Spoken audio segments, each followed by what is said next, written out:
Gates foundation chairman bill gates Andhra Pradesh పర్యటనకు వచ్చారు. AP సచివాలయంలో ముఖ్యమంత్రి చంద్రబాబు నాయుడు, ఉప ముఖ్యమంత్రి పవన్ కళ్యాణ్ బిల్ గేట్స్ కు స్వాగతం పలికారు.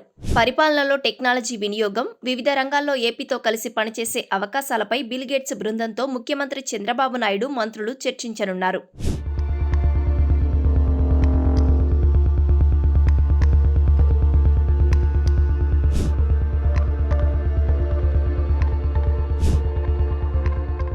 అంతకుముందు బిల్ గేట్స్ ప్రయాణించిన స్పెషల్ ఫ్లైట్కు గన్నవరం విమానాశ్రయంలో పొగమంచు కారణంగా సాంకేతిక ఇబ్బంది తలెత్తింది. ల్యాండింగ్ అవడానికి ముందు 2 సార్లు గగనతలంలోనే చక్కర్లు కొట్టింది. 15 నిమిషాల అనంతరం ఏటీసీ అనుమతి ఇవ్వడంతో గన్నవరం ఎయిర్పోర్ట్లో సేఫ్గా ల్యాండ్ అయింది. బిల్ గేట్స్తో పాటు ఆయన ప్రతినిధి బృందానికి మంత్రులు నారా లోకేష్, వంగలపూడి అనిత, అచ్చెన్నాయుడు సాదర స్వాగతం పలికారు. అనంతరం వారిని వెలగపూడిలోని సచివాలయానికి తీసుకొచ్చారు.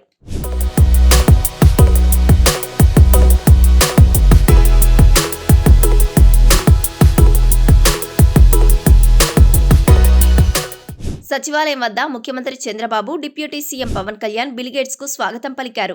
మంత్రులను గేట్స్ కు పరిచయం చేశారు. అనంతరం బిల్ గేట్స్ ప్రతినిధి బృందంతో వారందరూ సమావేశమయ్యారు.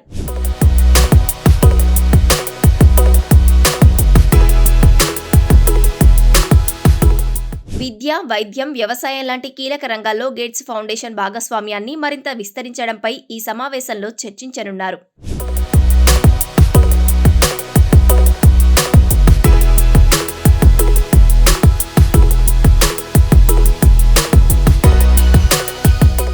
సచివాలయంలో రియల్ టైమ్ గవర్నెన్స్ కేంద్రాన్ని గేట్స్ బృందం సందర్శించింది. ప్రభుత్వ పాలనలో టెక్నాలజీ వినియోగం, దాని ద్వారా సాధిస్తున్న ఫలితాలను ముఖ్యమంత్రి చంద్రబాబు నాయుడు, బిల్ గేట్స్ కు వివరించారు.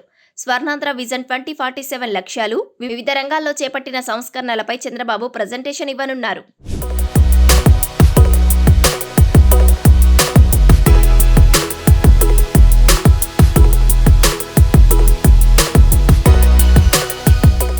గేట్స్ ఫౌండేషన్ సహకారంతో రాష్ట్రంలో నడుస్తున్న సంజీవని ప్రాజెక్టు పురోగతిని ఈ సమావేశంలో చంద్రబాబు నాయుడు వివరించనున్నారు. అనంతరం ఉండవల్లి సమీపంలోని ఓ వ్యవసాయ క్షేత్రాన్ని సీఎం చంద్రబాబుతో కలిసి బిల్ గేట్స్ బృందం సందర్శించనుంది. అక్కడ డ్రోన్లు, ఏఐ టెక్నాలజీ సాయంతో చేపడుతున్న ఆధునిక సాగు విధానాలను వారు పరిశీలించనున్నారు.